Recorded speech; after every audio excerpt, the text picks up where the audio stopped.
everyone, it's Maki here. Do you like fraud weapons?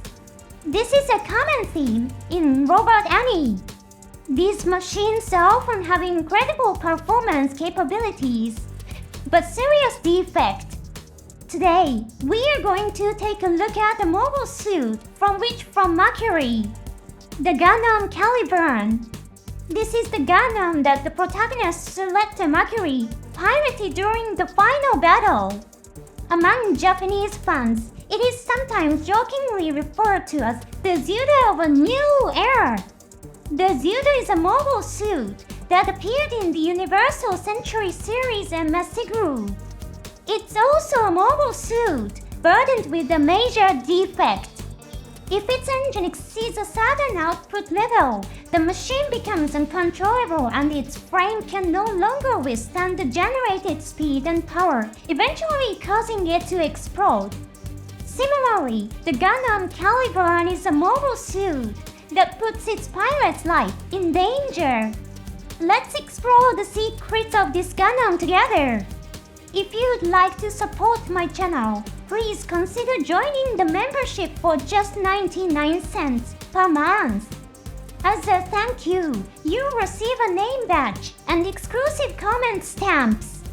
Now then, let's begin our research. The Gundam CALIBARN is a mobile suit manufactured 21 years before the events of the story. Like the Gundam Lubris, it was designed by X-EX Corporation. Ariel is also a rebuilt Gundam Lubris, effectively making it a sibling of the CALIBARN. CALIBARN is, of course, also a Gundam. It competed against the Lubris in the proposal competition. The concept prioritized combat performance above all else in order to reach the absolute limits of Gundam weapon performance. Its most distinctive feature is the absence of a filter system designed to reduce data storm feedback.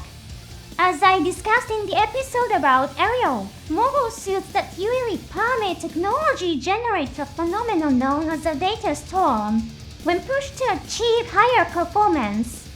Data storms endanger human life. Lubris is equipped with a filtering mechanism designed specifically to reduce the harmful effects of these storms on the human body. By not carrying this filter, CALIBARN is able to achieve even greater performance. This feature was initially viewed as a critical defect. However, it also has the advantage of maintaining a higher permit score than other Gundams, while using the same amount of permit. It also requires less permit to be applied, resulting in a smaller amount rolling into the pilot. When operating at relatively low permit scores, this could be seen as an advantage. If we consider it to be a system that can reach scores 2 or 3, while using fewer permit particles than the conventional Gundam, CALIBARN's design may actually be quite practical. However, in the story, it was constantly operated at permit score 5 or higher to counter Ariel's override ability. Even Select Mercury, who had exceptional resistance to data storms, was subjected to a level of strain that endangered her life. Once a permit score high enough to nullify override is reached, the burden remains significant even with CALIBARN's advanced system.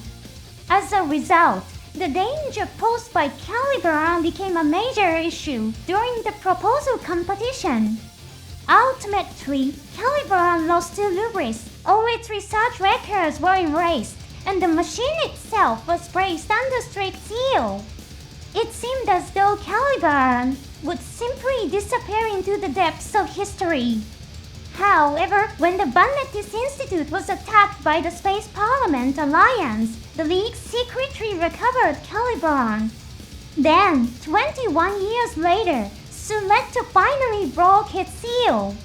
When the seal was lifted, Guston Page revealed that the name CALIBARN means monster. To save her family, Select chose to borrow the power of a monster. There are far too many mysteries, surrounding CALIBARN. In this section, let's list some of the mysteries surrounding CALIBARN. CALIBARN is equipped with features that differ from those found on the Louvres and Ariel. One of these is its shell unit. According to the official setting materials, the shell unit on CALIBARN employs a different control method to that used by Louvres and Ariel. The exact nature of these differences remains unknown. During the climax of the story, the shell unit shines with a rainbow-colored light. In the story, this state is said to occur at permit score 8 or higher. Even when Ariel's permit score increased, the color of its horns did not change. However, CALIBARN's horns also change color. The details remain unclear, but perhaps the secret behind its unique control system lies within those horns. Next is the transformation mechanism in its legs. Legs are components designed to perform the function of standing on the ground, much like human legs. However, by transforming into high maneuver mode, they can specially in attitude control for use in space. This transformation involves simply rotating the toe components, but this configuration allows for more efficient attitude control in space. During the story's climax, it is also revealed that CALIBARN can equip Ariel's gambits across its entire body. The details of this function are unknown. At the time of producing this program, no information had been released. Ariel is a Gundam developed from Louvres. Although CALIBARN competed against Louvres, both machines were developed by the same organization, X-EX01. Consequently, they may have some structural similarities. CALIBARN never uses gambits in combat in the story itself, but there are instances in which it uses them in games. Then, during the climax of the story, it demonstrates the ability to generate an enormous data storm space. It achieves this by cooperating with the other Gundams. However, the final details of this ability remain unknown. It overrides the ILTS, which was attempting to carry out indiscriminate attacks as a giant weapon, thereby shutting down its functions. It also breaks down weapons such as Quiet Zero into permit particles at the subatomic level, causing them to vanish completely. Ultimately, CALIBARN disappeared alongside the other Gundams. However, CALIBARN's power remains. This power is the ability to mediate Ari's soul. A mysterious box-shaped object appears at the end of the story. It appears that Ari's soul has somehow been condensed within it. The details of this object are also unknown. Subsequently, Sulette transfers Ari's soul into a key. Exactly how this was accomplished is not explained in any available source material. It is a monster shrouded in countless mysteries. That is the Gundam CALIBARN. Now, let's take a look at the weapons used by the Gundam CALIBARN. Its armament is surprisingly simple. First, there are the head-beam Balkans. This traditional weapon has appeared in many other Gundam series. Like the Ariel, it fires projectiles formed from beam energy. In the story, they are used to damage the armor packs of gun-load units. At close range, they are powerful enough to damage the armor of a mobile suit. Next is the beam saber. In the story, it is exclusively used in its high-output combat configuration. It can generate a blade with output comparable to that of the beam saber, used by the technologically advanced Ariel. If you look closely, you notice that the blade color differs from that of the Ariel's beam saber. However, the reason for this color difference remains unknown. The most likely reason for this is probably to avoid viewers being unable to tell the braids apart when they clash. Nevertheless, it is entertaining to consider potential explanations for the difference in braid color. Each viewer can interpret it as they wish. Next is the variable rod rifle. This is a large beam rifle. It can fire beams powerful enough to destroy a gun node in one shot. It can also be used like a beam saber by maintaining a continuous beam discharge. The most distinctive feature of this weapon is the quadrat thruster, mounted on its rear section. The tremendous thrust generated by its 4 propulsion units enables the CALIBARN to survive even when surrounded by numerous enemies. There are also scenes in which Selective flies through dense barrages of beam fire, weaving between attacks. Despite its immense power, the system is flexible enough to respond to Selective's precise and delicate piloting. Fans have often discussed how the weapon resembles a witch's broomstick. This resemblance was an intentional design choice by the director and designers. The mechanic and world section includes comments describing the design process behind the variable rod rifle. When Ariel was originally designed, it was requested that stereotypical witch imagery be avoided. Ultimately, however, CALIBARN was equipped with one of the most iconic symbols associated with witches. During CALIBARN's early design stages, it was proposed that it should inherit Ariel's gambits. However, this meant that it needed a distinctive feature to set it apart from the gambits themselves.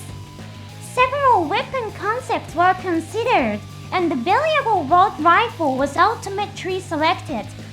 Perhaps the initial concepts included designs other than a witch's broom. The variable rod rifle is also equipped with a subarm. This feature has been included in gun pro kits.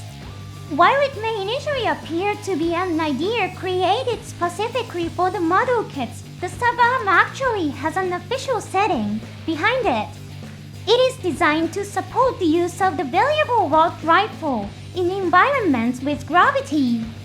In the story, CALIBARN only fights in space. However, according to Mechanic and World, CALIBARN is also capable of operating in environments with gravity, such as Earth. The subarm supports the weight of the rifle and helps to reduce the effort involved in aiming, adjusting firing angles, and operating the weapon. Finally, there are the gambits. These are inherited from Mario's gambits. However, there are no scenes in the story where they are used in attacks. Perhaps their mere presence symbolizes the reference cooperation with Selector. Many viewers have wondered why CALIBARN possesses attachment points capable of mounting Ariel's gambits. As I mentioned earlier, no background information explains why this compatibility exists. It's only speculation, but could Prospera have designed Ariel based on CALIBARN's design? Although the development of CALIBARN was discontinued, it was still a Gundam capable of extraordinary combat performance. It would be entirely reasonable for Prospera to focus on aspects of its technology that demonstrated exceptional capability.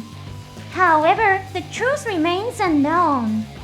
The interpretation that the feature never existed in the first place and was created by Ari and Selective is not necessarily wrong. After all, permit particles are not just ordinary particles. They also have the power to create matter itself. Therefore, it would not be impossible for a temporary connection mechanism to have been created on the spot. Finally, let's address a question that has been on the minds of many fans. Why would a mobile suit that endangers its pilot's life be entered into the proposal competition? Another mobile suit may provide a useful point of comparison. the Sinanju from the Universal Century series. As it comes from a completely different setting, its technical specifications are not directly relevant.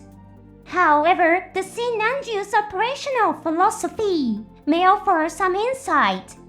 More precisely, I am referring to the Sinanju Stein.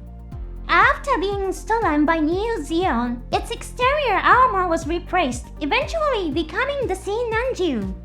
The Stein is capable of achieving a level of mobility that would be impossible for an ordinary pilot to control. Not only would the pilot be subjected to extreme G-forces during acceleration, but there would also be an extraordinarily high risk of colliding with objects such as asteroids. It is a powerful mobile suit that largely ignores the limits of human survivability. Stein was designed by its developer Anaheim Electronics under the assumption that it would be tested without a pilot on board. In the Universal Century, the presence of Minkowski particles prevents the use of radio wave-based remote control systems. However, this limitation only applies to battlefields where these particles have been dispersed. Remote operation remains possible in non-combat environments. Consequently, Stein was designed to be operated remotely in order to achieve and observe the absolute limits of technological performance.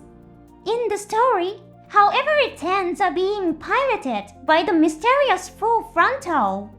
One of the reasons for his appeal is that he is presented as someone capable of operating a mobile suit that an ordinary human should find impossible to handle.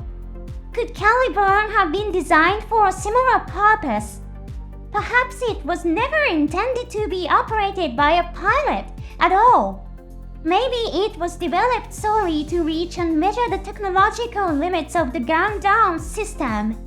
The fact that it was created for a proposal competition does not necessarily mean that it had to engage in live combat demonstrations.